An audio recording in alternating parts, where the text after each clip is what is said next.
What's going on, everyone, and welcome to the fifth episode of Clutch Cast presented by Pack Pride. So, our guest tonight is a familiar face once again from NC State, not only women's basketball but men's basketball. Born and raised on the rough streets of Harlem, New York, Ernie Myers, he used his desire to succeed, his skill in the basketball of the hardwood to become one of the elite prep players in the nation, a McDonald's All American, and he was courted to many national re-owned programs, but decided to come down south to play for another New Yorker, Jim Valvano at NC State. Myers was a member of the 1983 Wolfpack National Championship squad and played in two other Elite Eights after graduating. He played professionally for briefly before moving back to New York to begin a long and successful career in sales. In 2006, he moved back to Raleigh, where he lives with his wife Annabelle, AD Communication, and his children Ernest, 28, and Emerson at 14. Now, current basketball broadcast analyst for Wolfpack Basketball. Ernie, how are you doing today? I'm good, Kai. How you doing? I'm doing pretty good. Doing pretty good. It is raining outside today, but we're a few days away from Christmas, so that's all you could ask for. That's all you can ask for. The rain is going to rain for a couple of days, but it's all good. Yep. Yep. So first off, I just want to say this. I did my research. First thing, Jimmy V recruited you as a sophomore in high school?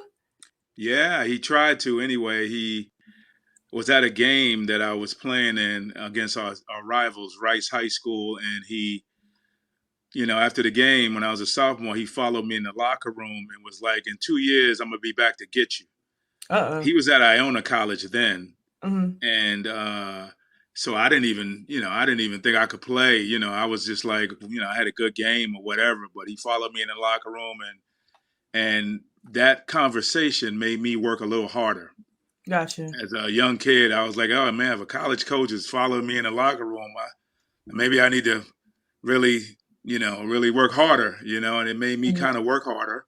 So when the recruitment process started, he had he was the first guy on the list to come see me. Mm-hmm. He was the first guy that I met with, and he was like, Ernie, I told you, I knew before everybody, you got to give me a shot. I told you I'll be back in 2 years to get you. Here I am. You're my homeboy. He's from Queens, Mm-hmm. New York, so he grew up. And his father, Rocco Valvano, coached my high school coach at my high school. Oh wow. Yeah, so So it I was was just it like, was just meant to this is be. kind of crazy. My Yeah. my high school coach used to see Jimmy V running around the gym when he was a little kid. Mm-hmm. So it all connected, and then here we are. I came to NC State, McDonald's All American, and he, and in my first year, it went crazy. We won a national championship in that year, but yeah, that's how it started. Awesome. So I guess, fast forwarding to year on campus into season, as a true freshman in 83, you had to step up. I mean, we've all heard the story about how Wittenberg had a fracture in his foot. He missed a nice chunk of the season. And I mean, going back to the research, I mean, she ordered, I mean, you averaged 18 points a game during that period when you had to step up as a true freshman. And even Yeah, I leading the did. I team in was ready. scoring. I was playing before he got hurt. Hmm. And Coach V said when he got hurt, it was kind of a blessing in disguise. Right. He got hurt, and everybody thought the season was going to be done or whatever. And I was playing already. I was like six man, or I started some games with Wittenberg. And Coach was like, "Hey, we're going to need you to do more of what you've been doing. You're going to have more responsibility." And he said, "I'm gonna give you the green light." So I said, "Okay." You don't have to tell me twice. Right. So with that, as a true freshman, did you feel, I know you said like you've been playing and all that stuff, but with coach coming to you and saying, "Hey, look, we need even more than what you're providing for the team and giving the team right now." Did you feel any pressure when he had that meeting with you? Oh no, no. I was all about winning. I Right. was all about. I came here ready. You know what I mean? Yeah. I played AAU ball all over the country. Back when AAU was like the top 12 guys from each state. They didn't Right. have all these AAU ball clubs that you see now. Hmm. It was like if you played AAU, you were one of the top guys in the state of your state. So we traveled Gotcha. around. I had already been to Russia.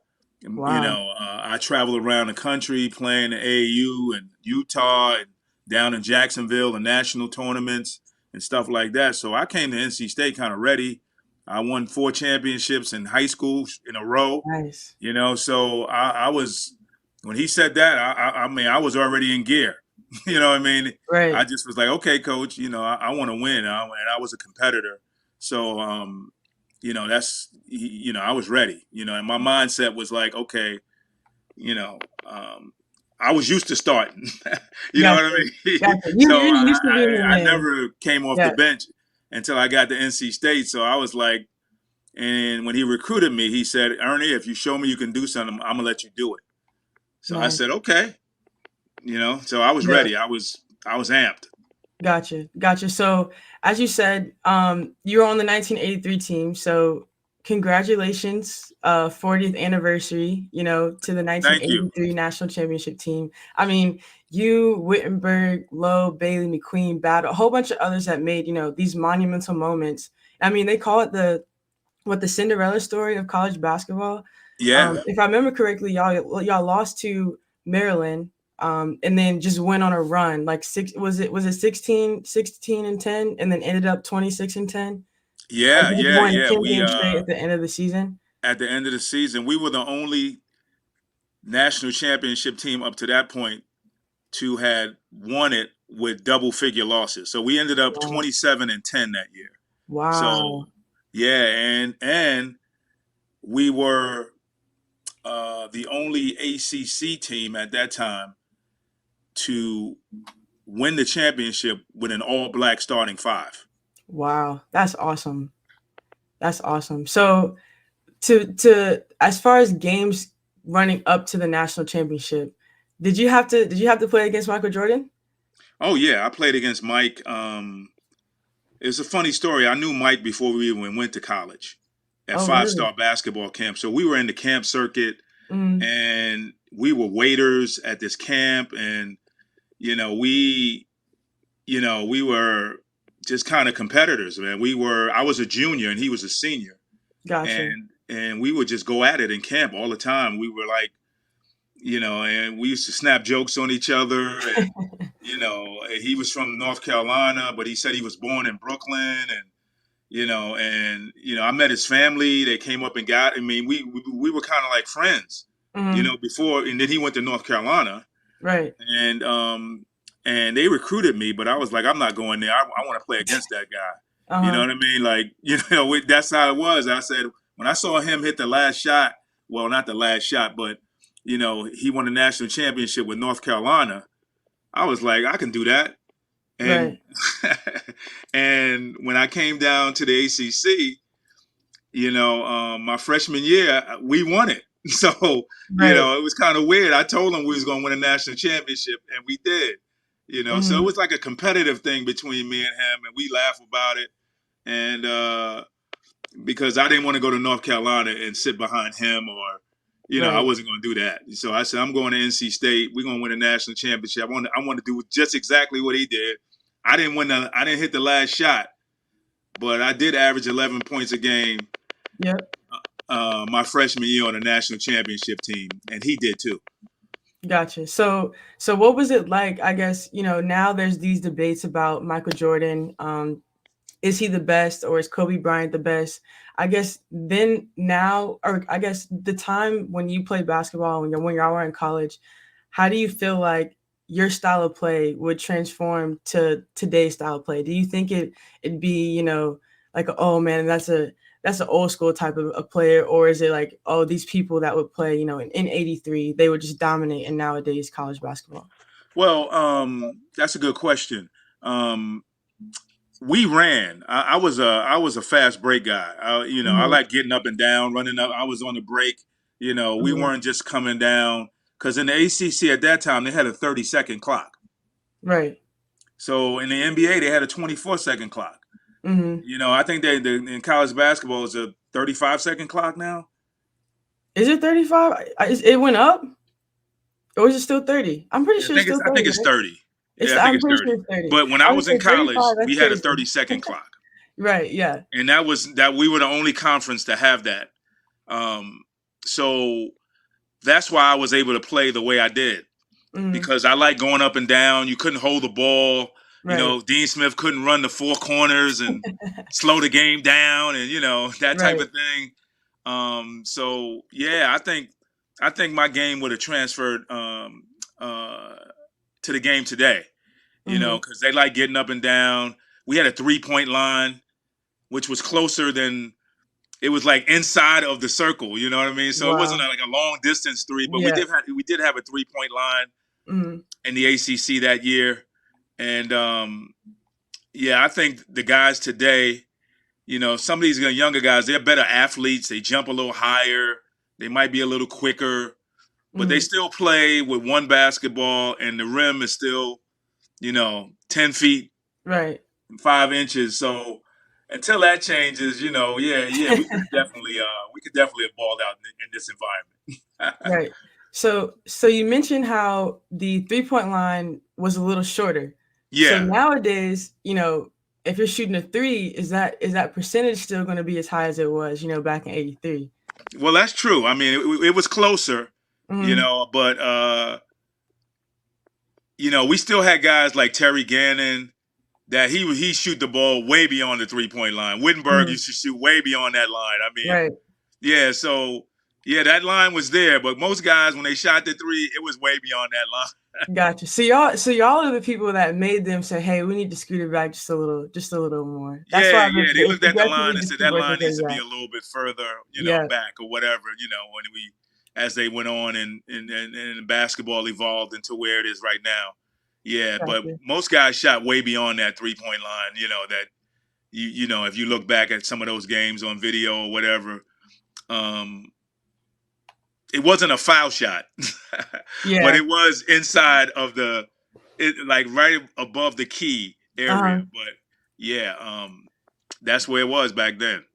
Gotcha. So now that you've transitioned to being a broadcaster and you're seeing all these players go through NC State, have you seen a player that may kind of remind you of yourself when it comes? It could be on the women's side or the men's side, just the style of play that kind of reminds you of yourself. Um, I would say, and this is gonna be wild. You mean on the current team? It could be current team, past few years. Remember, I'm fresh out, so I don't know like too far back, but I guess within the last maybe or from current to maybe 5, 6, 7, probably 8 years back. We can go 8 years back. I would say right now, I would say to Quavion Smith Okay, because I never met a shot that I didn't like. He shoots a gotcha. little farther than I did, but Still he, volume shooter. he takes tough shots, Uh-huh. and stuff like that, and he makes tough shots. I would say his game and my game were kind of similar in a way. I was a little more under control with V. I wasn't shooting from the logo. You know Hmm. what I mean? Yeah, I got you. I got you. I got Yeah, you. yeah. Okay. Okay. So now another kind of sort of transition question. Um, you're on some of the best seats in the house. I mean, you speak on the radio with Andrew sometimes. What's it like to still be in Reynolds and knowing like, man, I played on this court and just seeing how it's kind of transitioned from Reynolds in 1983 to Reynolds in now 2022. Oh wow, yeah. It's the last game. Since that's a great question as well. The last game against Clemson. Hmm. I mean, it was a sellout. Yep. And even on the broadcast, I told Andrew, I said, "Hey, man, I got chills because the crowd was so loud Yep. in there, and it reminded me of the old Reynolds, the old barn, man, where you just could not hear, and the Hmm. fans were just so rabid.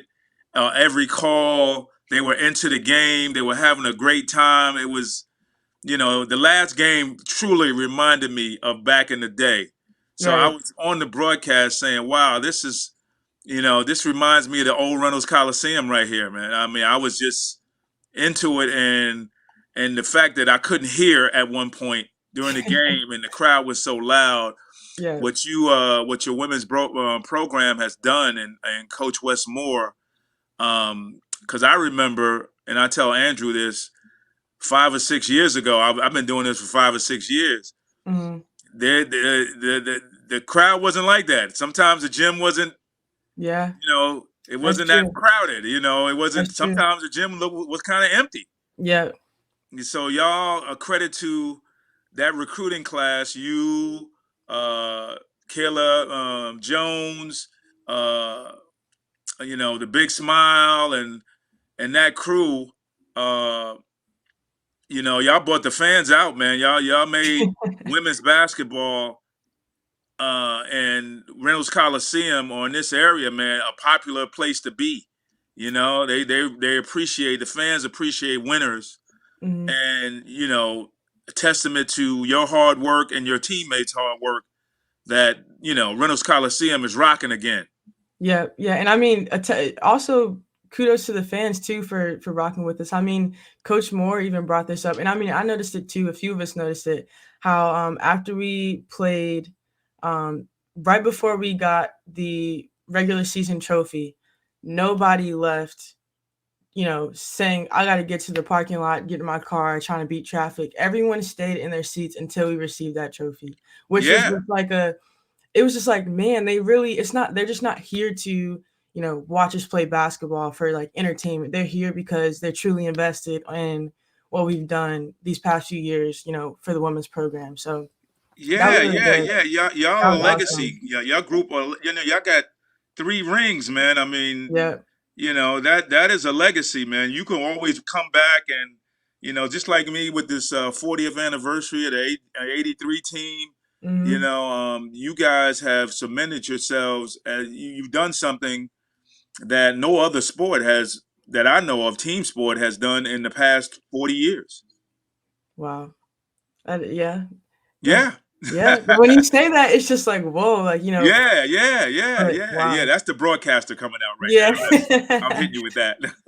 So talking about, I guess, like volume and saying how loud Reynolds Coliseum is and just kind of how the program shift. If you had to say, we'll say two games, one game that you played in that was just super loud that you couldn't hear, and then a game that you broadcasted or it was on the radio with Andrew with that was just like, hey Andrew, like this radio, I don't even know if they can hear us at this point. We're just talking back and forth. We've been here for a while. What's the loudest game that you played in and the loudest game that you broadcast?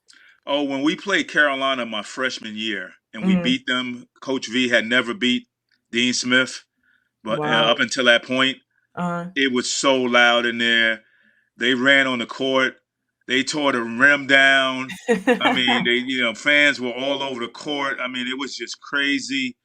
And I think that winning that game without Derek Wittenberg Mhm. kind of made us feel like and Carolina was ranked #1 in the country, beating them there in Reynolds Coliseum. That's the loudest I ever heard it in Reynolds Coliseum. Nice. And as far as a women's game, um, being on the radio with Andrew, um, I'm gonna say when you all played,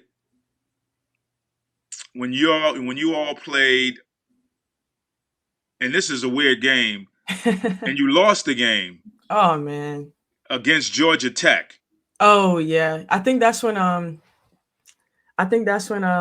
Pan Pon, I'm butchering her Yeah, she name, went but she off. was there. Yeah. Yeah, she went off, and it Yeah. was loud in there, and then it got quiet because you lost. I mean, Yeah. because we lost the game, but Yeah. it was packed in there that day, and it was loud.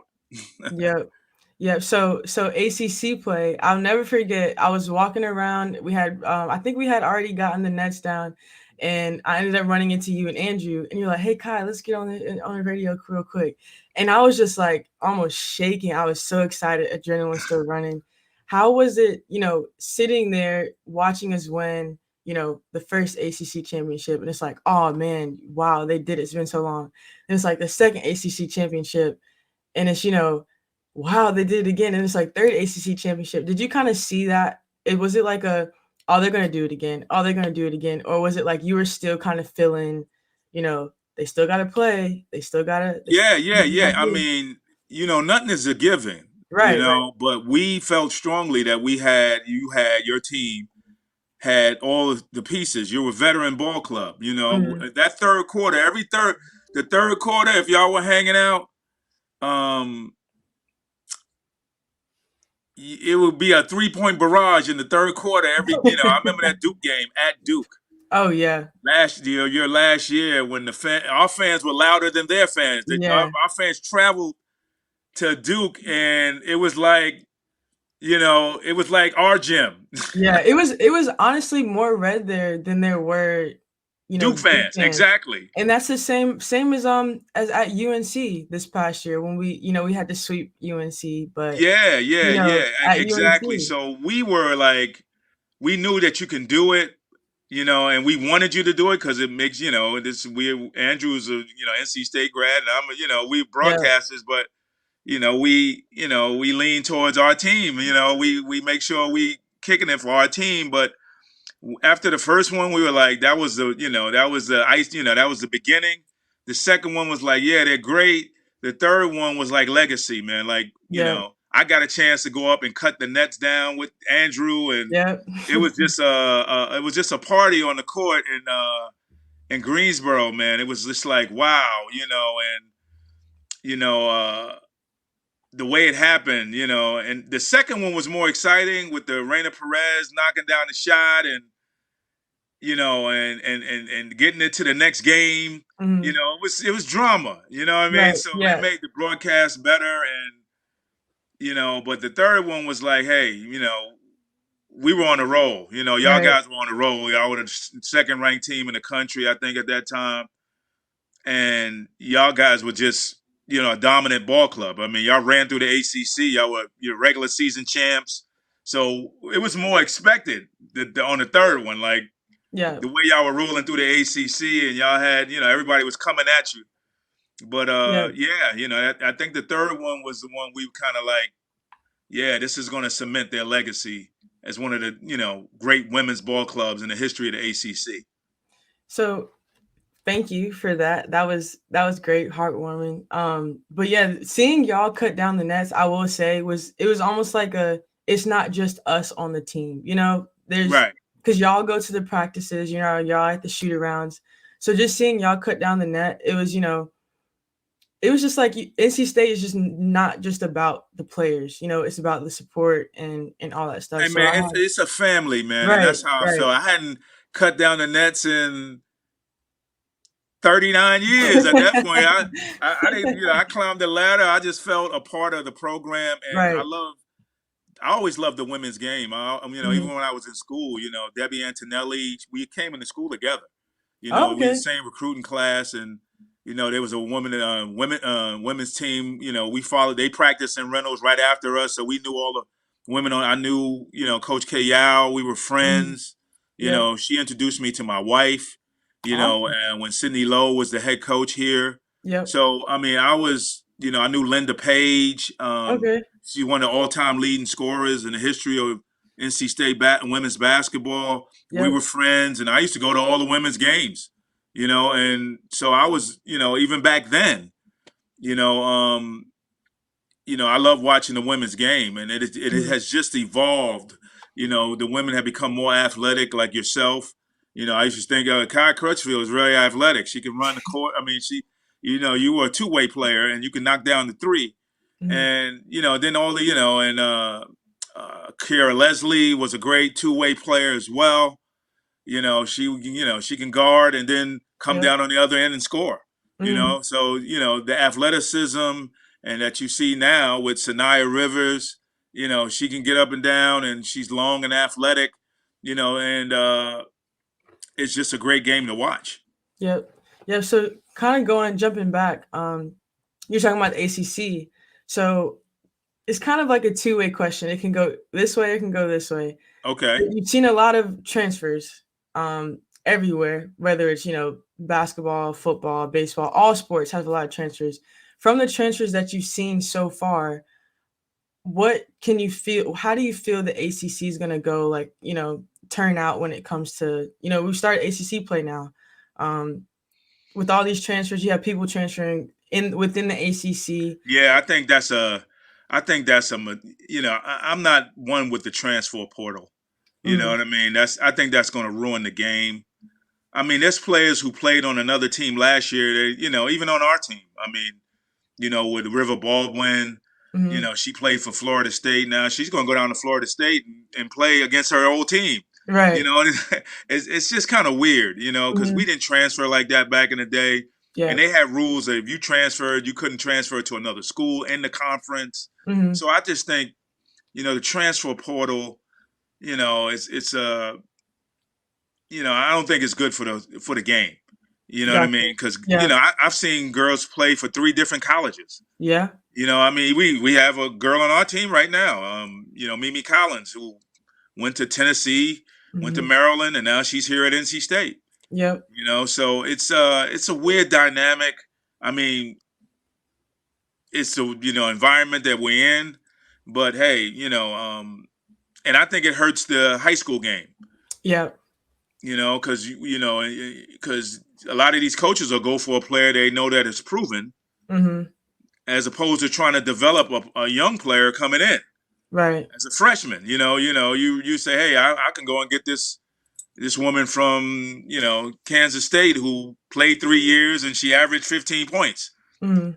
because I know what I'm getting, Right. as opposed to a high school kid who's you don't know what you might get. I Right. got They to might be the develop star this in high player. It's going to take a school. while for them to Yep. develop and be the player that I know they can be in the future. And Mhm. then if you do that, it makes it hard for that player to develop in your program Right. because somebody else has come in. Now they got to wait.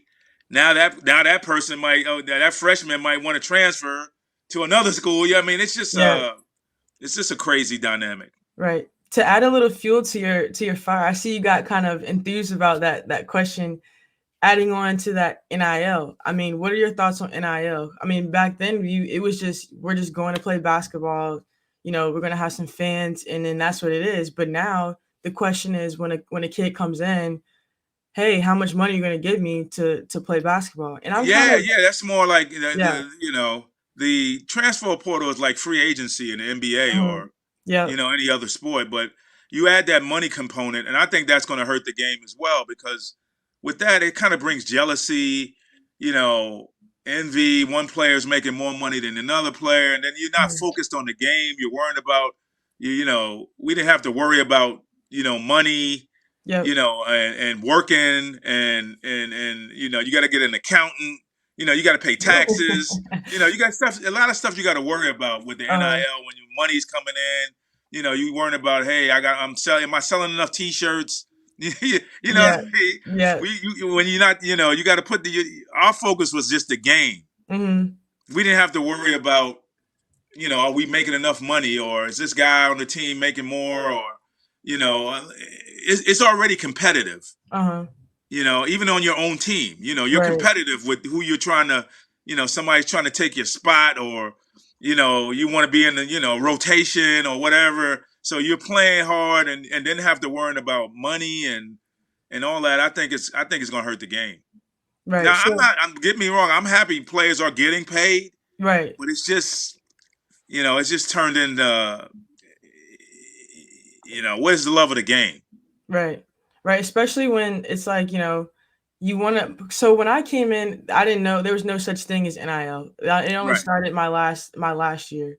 So when I came in, it was just basketball is providing me a roadmap to go to college for free, to get a free education, and then I'm playing basketball, playing the sport that I love while getting a free education. So Right. it's almost like the kids now are I mean, not all kids. I don't wanna say all kids as in, as one and I guess not judge them, but sort them into a collective. But Uh-huh.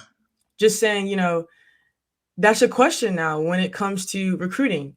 It's not just, "Oh, I really like the school. I like the environment. It's a homey environment. Love the program. Love my teammates, and they have, the major that I wanna major in." It's none of that anymore.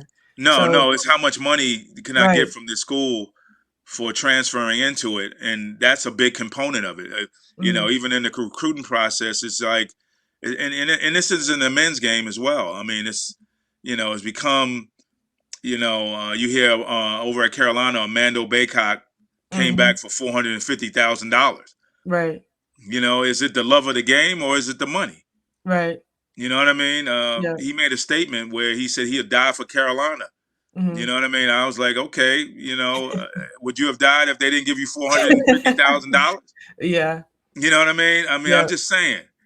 I'm just singling that out. But yeah, when I came in, that's what it was about. I Mhm. loved the school. I loved my teammates. I got a free education. I got my degree.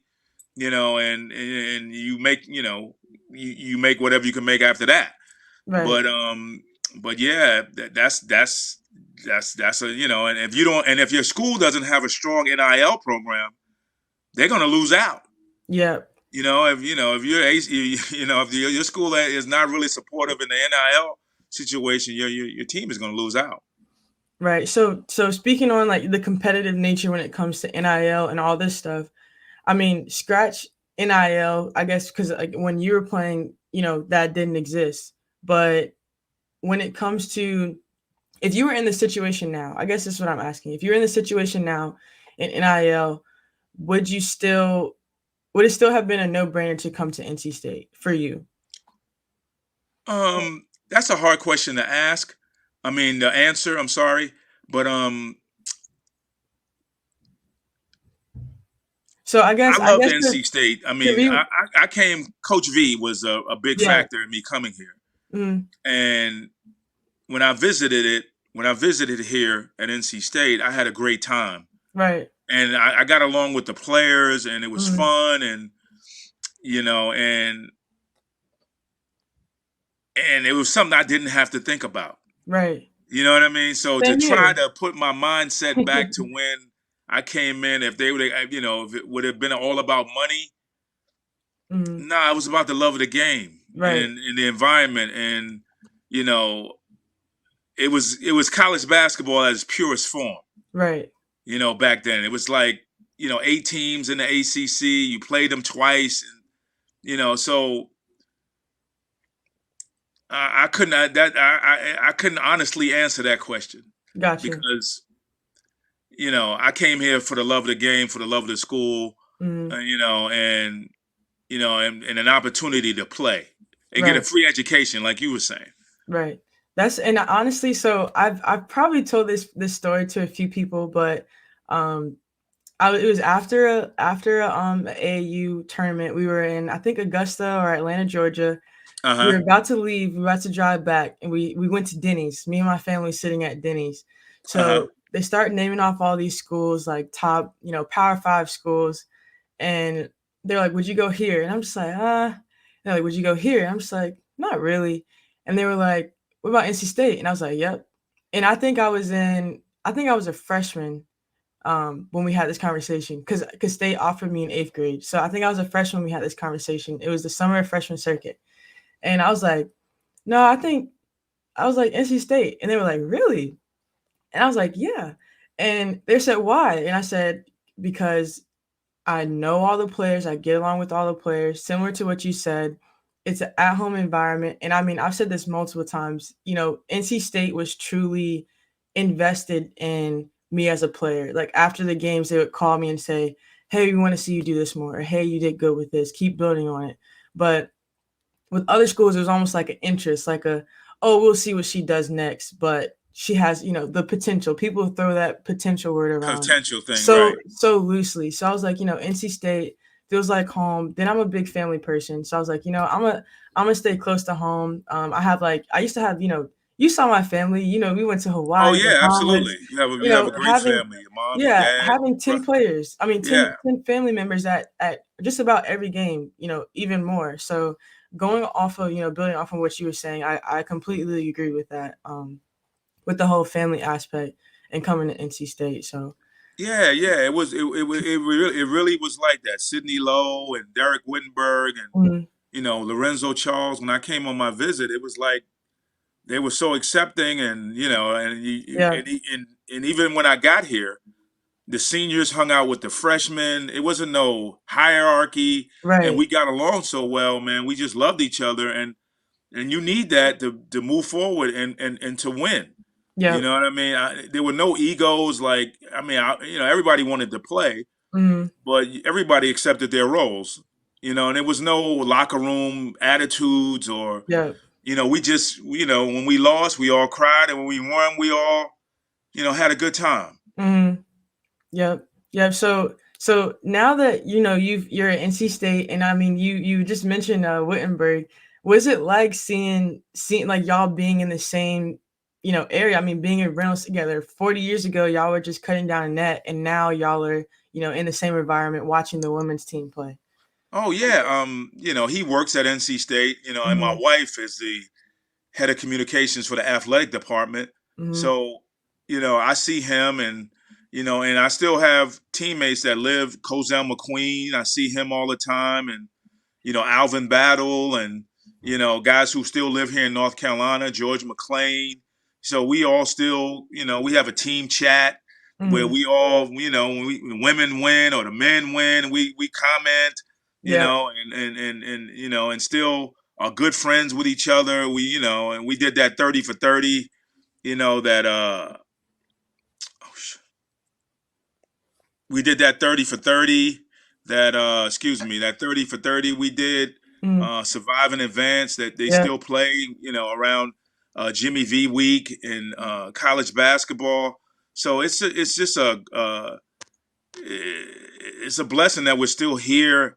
Yeah. And I count it a blessing to be able to uh, uh, you know be on the broadcast team, Right. and do your games and be in Reynolds. It's just I feel blessed. Yeah. Yeah, I feel like blessing is all. Blessing is all you can say sometimes, just because it's hard to it's You hard to put it in the formulate the words, right? words. Yeah, yeah. So Because uh, I travel with the team now. I didn't yeah, travel before, and yeah. so I'm on the road with the team now, and I Hmm. travel wherever they go, and and they're building on what you guys, y'all, the guys that you left here, they're building on. Coach Moore is constantly building on that. He's trying to, he got some good players in here and the environment or whatever, but that group, Hmm. of you and Elisa Conane and Kayla Jones, who worked her way. She didn't play a whole lot. I always have a lot of Hmm. respect for her. She kept, she didn't play a whole lot. She didn't Right, transfer. She stayed right. here. Yeah, She worked hard. I'm glad she did too, because I Y- probably would have. That would Yeah, have been. yeah, I yeah. would have cried. I gave her that nickname, the glue, because she came through when you needed it. When you needed a Hmm. bucket, she got it. When you needed a rebound, she got it. Yeah. And she played consistently. She was all ACC as well. And she's a testament. When you look at players who, she could have left and went Hmm. somewhere else or whatever, but Yeah. she stayed and worked hard and and waited her turn and got in and Right. did her things. She's one of my all-time favorites, along with Right. Kai Crutchfield, the clutch. Oh no! Look, hey, KJ is one of my favorites too. So we can both say that. Yeah, yeah, you know what I mean. She's I always respected her game and the hard work she put in and all that kind of stuff, and and her her family, her father, and would come to Yeah. games, and that's what people don't realize. I speak to parents. They come up to me. They like, hey, Yeah.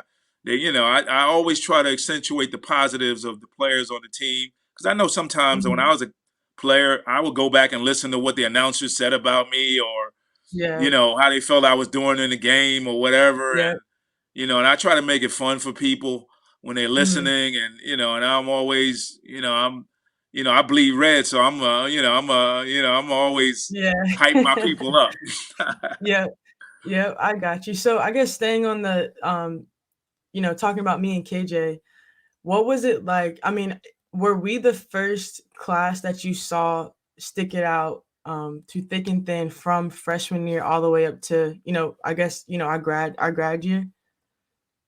Oh yeah, oh yeah, yeah, yeah. I mean, I was doing the games when Kira Leslie was here before, and Mhm. my first time, starting to doing the broadcast, and I just remember it hardly being anybody in the gym, but that class, your class, when it came in, and things just start changing. I mean, Mhm. you know the you know the Wolfpack were looking for winning. The fans were Yeah. looking for that. I mean, you filled Mhm. the void, and Yeah. what was going on in men's basketball. So yeah, your class was a huge class for Coach Westmore, and to see you guys stick together, and then Reina Perez came in and added to that. You Hmm. know, was awesome. I mean, it was great to see that. And Right. not only are you great ball players, but y'all were great people. You know, you always came over and gave us a pound in practice, or you came over and spoke and said hey or whatever. You Mhm. were very, cordial, and you talked and you spoke, and it made it comfortable for doing an interview or what have you. And because sometimes it can be hard. Yeah. People don't know you, but and they don't know how to receive you or what have you, and you're there watching practice, or and I see how hard you guys worked. Hmm. I was like, they working hard. You know how coach was in practice. He wasn't Oh yeah. playing. Oh yeah. He was making sure y'all were on point. Yeah. In film or whatever. But but yeah, man, your class was a sight to see. Thank you. I really appreciate that. So, if you were to go back, to when you were playing, kind of speaking on, we spoke about competition and everything a little bit, with competition with NIL, competition with the transfer portal, but just when you were playing, scratch all the other stuff. Who is someone that you were just neck and neck with, in practice? It was just like, hey man, if I saw you, if we weren't teammates and I didn't love you to death, if I saw you out in the streets, it's one on one. Ah, it was like that. It was like that with Nate McMillan. uh, He's the head coach of the Atlanta Hawks now. mm, We used to go at it a lot in practice. You know what I mean? Battling, and he became the point guard or whatever. And when new recruits come in, and you've been here for a while, and guys are right, coming in, they want to play. right, You know yeah, what I mean? They want to be in the rotation. So mm, it's nothing personal, yeah, but I'm gonna love you after after practice or whatever. We can hang out, but you hit me with another elbow, we're gonna have a problem.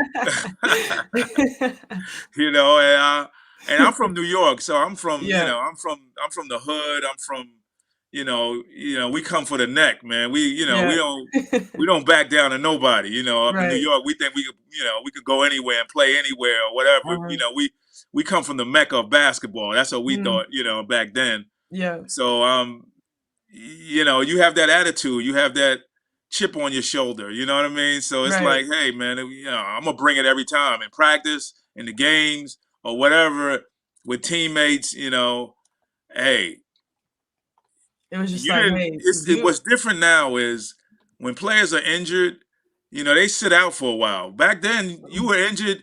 You didn't want somebody else coming in taking your spot or getting right, comfortable in your position. mm, So you come back. You might be a little injured, but you want your 30 minutes. yeah, You don't want the coach and start thinking, hey, maybe I can start this guy. Or what? Nah, nah, nah, mm. nah, nah. You know, we didn't play that back then. Right, We might have twisted an ankle or whatever 2 days, or we might miss one game. The next game we playing. right, We right. gonna get back. I want my spot back. Yeah, that's different. You're right. That's kind of different nowadays. I mean, I actually, so I'm coaching at Millbrook High School, where I went to high school, and That's hopefully, awesome. yeah. So if she sees this, I'm sorry, I'm not gonna say her name. I won't put you on the spot, but she twisted her ankle, and she came back the next day, and I'm just like, get you a good slush bucket tonight, and then on and off 20 minutes. And then she comes back the next day. She's in a boot. I was like, "Yo, what are you doing?" So she said she went to the doctor, and she was like, "Yeah, I'm out. I'm out for about 6 weeks." And I was like, 6 weeks for a sprained ankle? And then she was like, "Yeah, the doctor said 2 weeks on crutches, 2 weeks in the boot, and then 2 weeks to be able to get back full speed to play." I was like, "Man, if you don't go get you a nice ice bag, slush bucket, I know. get you an ankle brace on, and Yeah, go out and tough there." it I out. Come mean, on. And that's what happened with Wittenberg. He broke his foot, yeah, and he had to watch, mhm, but he got back in that same season. I mean, yeah, the doctor said, hey, if you feel like you can go, go. mhm, And he had, he couldn't run and jump, but he came back. yeah, and he was one of the leaders on that team. Won a national championship. So back in our day, you break your foot now, you might be out for the whole year. Yeah. Yeah. Players are like, okay, whatever. Nah, I mean, you had a certain amount of games in college basketball that you wanted to play in. Right. And depending on severity, we didn't have a lot of knee problems and stuff like that back then. Hmm. Guys weren't didn't get as injured as much. I don't know why. I mean, Yeah. but yeah, I look at players now and I'm not, you know, you get a high ankle sprain or whatever, and you're out for 3, 4, 5 games. Yeah. Then I see other players getting that spot and they looking good. Yeah. You know what I mean? Yeah. And now you're gonna have to work your way back. I played with sprayed ankles. I played with Hmm. injuries. My hamstring and not 100%. You know what I Hmm. mean? Yeah. Uh, just because, hey, I didn't. That might sound selfish, but you worked hard to get that spot, Right. and you ain't trying to give it up for Right. nobody. Right. Right. So I guess, last question, for the podcast today. It's kind of like a personal question with, the relationship with you and Jimmy V. Uh-huh. What was something that he said to you? It could be, while you're playing, in 83 or at any point in time that he might have said to you that stuck with you. And you kind of carry that on and use that in your life today. Well, the never giving up, and Hmm. he always said that this was stuck with me. He said you can work hard, and things might work for you. Hmm. Then he said things you can work hard, and things might not. Uh-oh.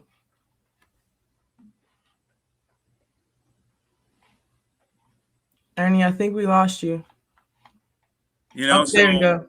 if you work hard, at least you got a shot.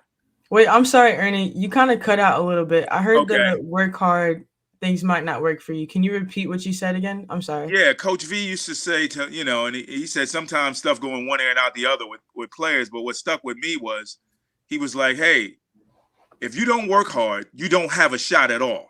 Hmm. You know what I mean? But if you Right. work hard, you might have a shot.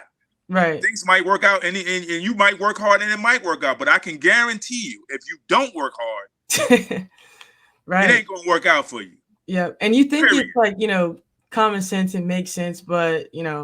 It yeah. seems common sense to people, but back then, people, job ain't gonna come knocking on your door. Right. You know what I'm saying? Right. You're gonna have to work hard, and even if you work hard, things still might not happen for you. Right. But I can Right. guarantee, if you don't work hard, ain't nothing gonna happen for you. So Right. that stuck with me.